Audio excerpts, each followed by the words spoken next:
class. So today also we will continue with the sentence.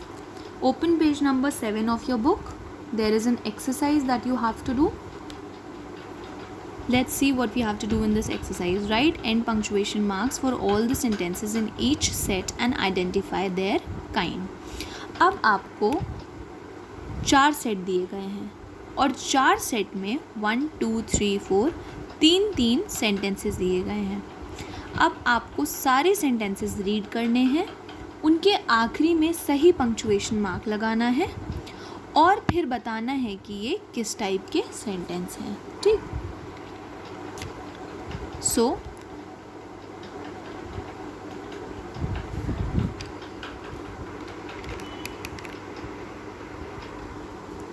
the bus will arrive at 9 o'clock, full stop. The children ran across the road, full stop. Our school reopens on Tuesday. तो इन तीनों ही sentences में आपसे कोई ना सवाल कर रहा है, ना आपको कोई आदेश दे रहा है, ना आपसे कोई विनती कर रहा है, ना आपको कोई सलाह दे रहा है, ना कोई भाव व्यक्त कर रहा है ये तीनों सेंटेंस. तो फिर यहाँ पे क्या हो रहा है? यहाँ पे आपको सिर्फ बताया जा रहा है, आपको कुछ इन्फॉर्मेशन मिल रही है. तो ये हो जाएंगे डिक्लेरेटिव सेंटेंस और आखिरी में सबके फुल स्टॉप लगेगा. Moving on to the second part, second set. Have you seen my water bottle? Question mark. Will you meet me at the mall? Where did you find the keys? अब इन तीनों sentences में आपसे कोई प्रश्न पूछ रहा है. somebody is asking you questions. ठीक है, तो हम इनके आखिरी में क्वेश्चन मार्क लगा देंगे और जब सेंटेंस आपसे क्वेश्चन पूछते हैं तो वो किस टाइप के सेंटेंस होते हैं? वो होते हैं इंटेरोगेटिव सेंटेंस. ठीक. Third, keep off the grass, full stop. Don't waste water. Please listen to me, full stop, full stop, full stop. अब तीनों ही सेंटेंस में, पहले सेंटेंस में आपको कोई कमांड दे रहा है, दूसरे में आपको एडवाइस दे रहा है, तीसरे में आपसे कोई रिक्वेस्ट कर रहा है. अब जब सेंटेंसेस कोई कमांड दे, एडवाइस दें या रिक्वेस्ट करें, उन सेंटेंसेस को क्या कहते हैं हम? और उनके आखिरी में क्या लगता है? ऐसे सेंटेंसेस को हम इम्पेरेटिव सेंटेंस कहते हैं और इनके आखिरी में हमेशा फुल स्टॉप लगता है. ठीक. Fourth set. We have won the match! Exclamation mark. Such a lovely sight! Exclamation mark. How intelligent you are! Exclamation mark. अब इन तीनों ही सेंटेंस में इंसान अपना भाव व्यक्त कर रहा है, तो हमने सारे सेंटेंसेस के एंड में एक्सक्लेमेशन मार्क लगाया है. क्यों? क्योंकि ऐसे वाक्य जो भाव व्यक्त करें, भाव कैसा भी, गुस्से का, खुशी का या दुख का, ऐसे वाक्यों को हम एक्सक्लेमेटरी सेंटेंसेस कहते हैं. ठीक. So you will write exclamatory. That's it class. ये एक्सरसाइज आपको अपनी बुक में करनी है. बुक अगर नहीं है तो आप अपनी लैंग्वेज नोटबुक में कर सकते हैं. ये एक्सरसाइजेस जितनी भी मैंने कराई हैं ये एग्ज़ाम और टेस्ट के पॉइंट ऑफ व्यू से बहुत इंपॉर्टेंट है.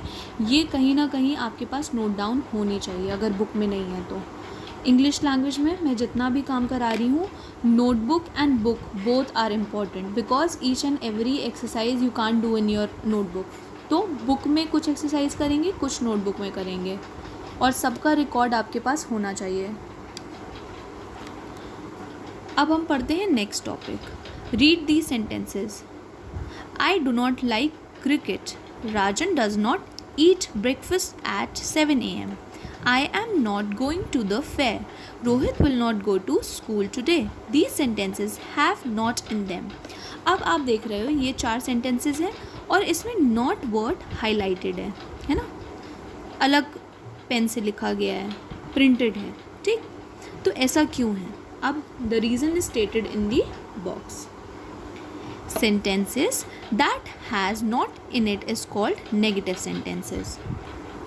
अब आप कोई भी सेंटेंस देखते हैं, अगर उस सेंटेंस में नॉट लगा है तो वो कैसा सेंटेंस हो जाता है? वो जाता है नेगेटिव सेंटेंस. ठीक.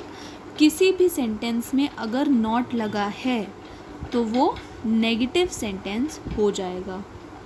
अ नेगेटिव सेंटेंस में state something that is absolutely true और करेक्ट। और नेगेटिव सेंटेंस ऐसी बात बताते हैं या ऐसी इंफॉर्मेशन देते हैं जो बिल्कुल सही हो। ठीक, अब हम on the basis of negative sentence we will do an exercise. This exercise is very important. Come on to page number 9। Page number 9 पे आइए। ठीक, ये एक्सरसाइज जो है आपको अपनी कॉपी में ही करनी है। ठीक,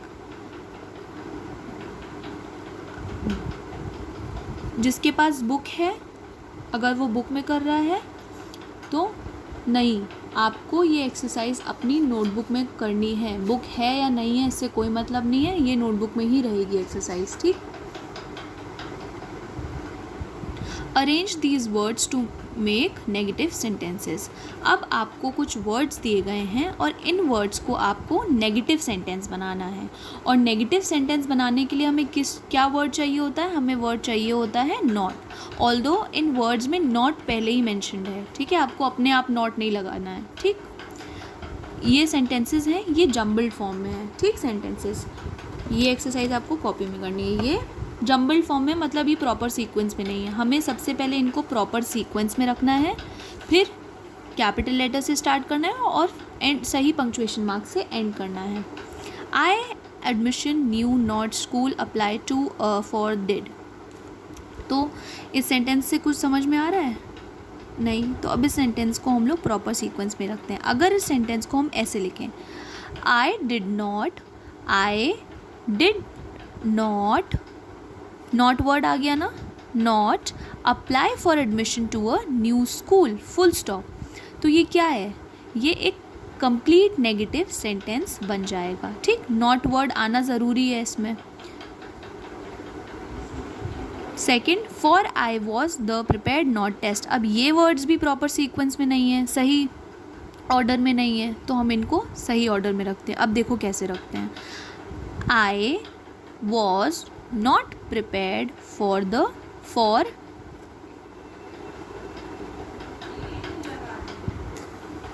क्लास में द लिखना भूल गई थी तो मैंने अभी द लिखा है यहाँ पे, द टेस्ट, क्योंकि द वर्ड है यहाँ पे। कोई भी वर्ड मिसिंग नहीं होगा, सारे वर्ड्स इंक्लूड करने, जितने वर्ड यहाँ पे हैं उतने वर्ड यहाँ पे होने चाहिए। लेकिन बस इतना सा डिफरेंस है, यहाँ पे प्रॉपर सीक्वेंस में नहीं है और यहाँ पे आपको जो सेंटेंस लिखना है उसे एक प्रॉपर सीक्वेंस में बनाना है। ठीक है, और पढ़ के देखना है कि क्या उसका मतलब निकल रहा है कोई। Concert did lot choir not school for our practice a lot. अब अगर इस सेंटेंस को हम ऐसे लिखें, our school choir did not practice a lot for concert, full stop, तो ये एक नेगेटिव सेंटेंस बन जाएगा क्योंकि यहाँ पे वर्ड नॉट आ गया है। ठीक, और इस सेंटेंस का मतलब ये हमें कुछ व्यक्त कर रहा है। ठीक, all captain the not school by loved was, the school was not loved by all captain. Grow become up will when I not I and not, when I will grow up I will not become an astronaut, full stop। अब ये sentence, इन words को if I put them in this sequence it is conveying some meaning, है ना, and you can see the word not here also, तब ये पूरा negative sentence बन गया। I like eating not carrots beans do not. अब ये भी सही सीक्वेंस में नहीं है, इसको भी हम प्रॉपर सीक्वेंस में रखते हैं। अब देखते हैं उसे कैसे रखते हैं। I do not like eating carrots and beans, तो ये एक प्रॉपर नेगेटिव सेंटेंस बन गया। Hill we will go vacation to summer a during day station the not, ये भी सही सीक्वेंस में नहीं है, कुछ समझ नहीं आ रहा है, तो हम इसको प्रॉपर सीक्वेंस में रखते हैं। We will not go to the hill station during summer vacation, full stop.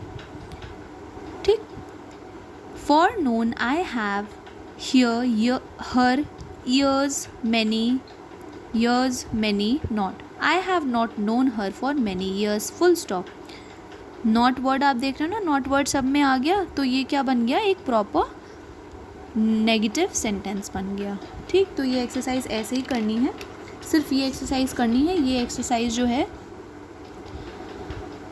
आपको अपनी कॉपी में करनी है, ये बहुत इंपॉर्टेंट एक्सरसाइज है। तो एक बार फिर मैं बता दे रही हूँ क्या करना है इस एक्सरसाइज में। आपको कुछ ग्रुप ऑफ वर्ड्स दिए गए हैं, इन्हें एक आपको प्रॉपर सीक्वेंस में रखना है और एक प्रॉपर नेगेटिव सेंटेंस बनाना है। प्रॉपर सीक्वेंस में रखेंगे इसलिए ताकि इसका कोई मतलब निकले, फिर इसको कैपिटल लेटर से स्टार्ट करेंगे और सही पंक्चुएशन मार्क, मतलब फुल स्टॉप है तो फुल स्टॉप लगाएंगे, एक्सक्लेमेशन मार्क है तो एक्सक्लेमेशन लगाएंगे। अगर ग्रुप ऑफ वर्ड्स या सेंटेंस भाव व्यक्त कर रहा है तो एक्सक्लेमेशन मार्क लगाएंगे। ठीक है, अगर एक्सरसाइज नहीं समझ में आ रही है तो यू कैन मैसेज मी। ठीक है।